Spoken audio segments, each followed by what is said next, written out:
নমস্কাৰ এই মুহূৰ্তত জনাইছোঁ অসমৰ প্ৰত্যেকগৰাকী জনসাধাৰণৰ বাবে কেইবাটাও গুৰুত্বপূৰ্ণ খবৰ।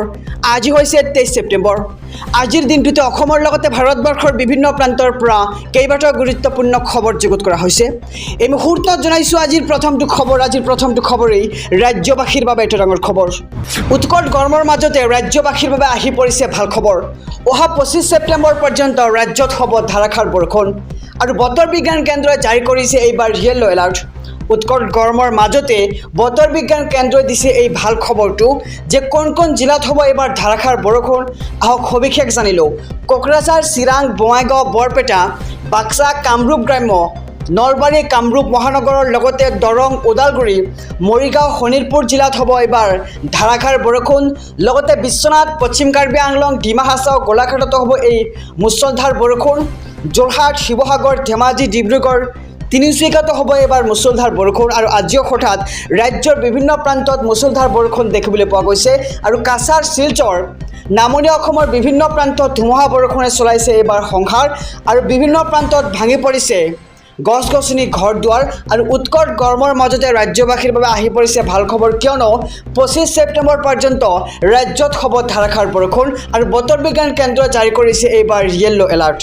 এই মুহূৰ্তত জনাইছোঁ আজিৰ দ্বিতীয় নম্বৰ খবৰটো। ADRE পৰীক্ষাৰ স্বচ্ছতাক লৈ মুখ্যমন্ত্ৰী ডক্টৰ হিমন্ত বিশ্ব শৰ্মাৰ ডাঙৰ মন্তব্য। পৰীক্ষাৰ্থীয়ে 50 টকা খৰচ কৰি চাব পাৰিব OMR শ্বীটখন। নিযুক্তি পৰীক্ষাৰ OMR শ্বীটৰ বাবে কৰিব লাগিব আপুনি আবেদন আৰু সেৱাৰ কাৰ্যালয়ত 50 টকা জমা দি সংগ্ৰহ কৰিব লাগিব OMR শ্বীটখন আৰু সেৱাৰ ৱেবছাইটত উপলব্ধ হ'ব উত্তৰসমূহ।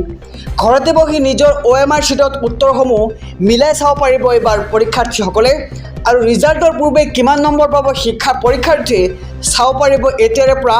আৰু দেশৰ ভিতৰতে নিযুক্তি পৰীক্ষাত প্ৰথমবাৰলৈ এই ব্যৱস্থা ৰাজ্য চৰকাৰৰ।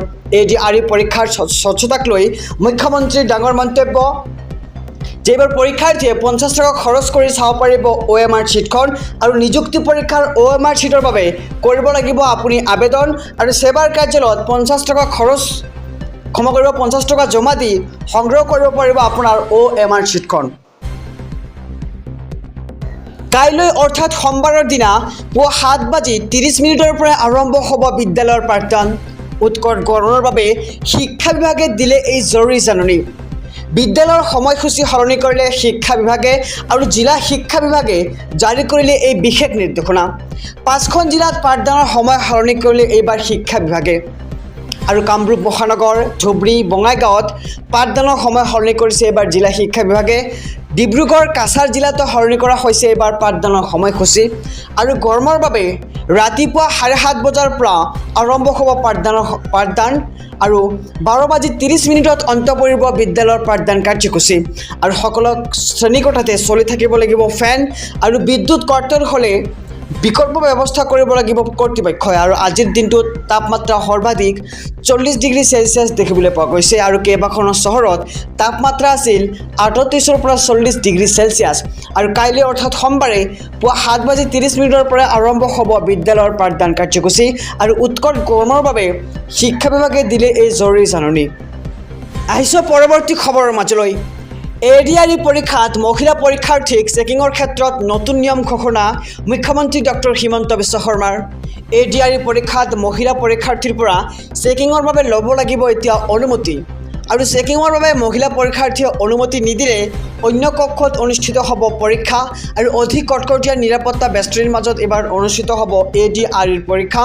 আৰু মুখ্যমন্ত্ৰী ডক্টৰ হিমন্ত বিশ্ব শৰ্মাই এই সন্দৰ্ভত কৰিছে এক নতুন ঘোষণা বা ডাঙৰ ঘোষণা আৰু ADRE পৰীক্ষাত মহিলা পৰীক্ষাৰ্থীক চেকিঙৰ ক্ষেত্ৰত নতুন নিয়ম ঘোষণা কৰিছে মুখ্যমন্ত্ৰীয়ে। ADRE পৰীক্ষাত মহিলা পৰীক্ষাৰ্থীৰ পৰা চেকিঙৰ বাবে ল'ব লাগিব এতিয়া অনুমতি।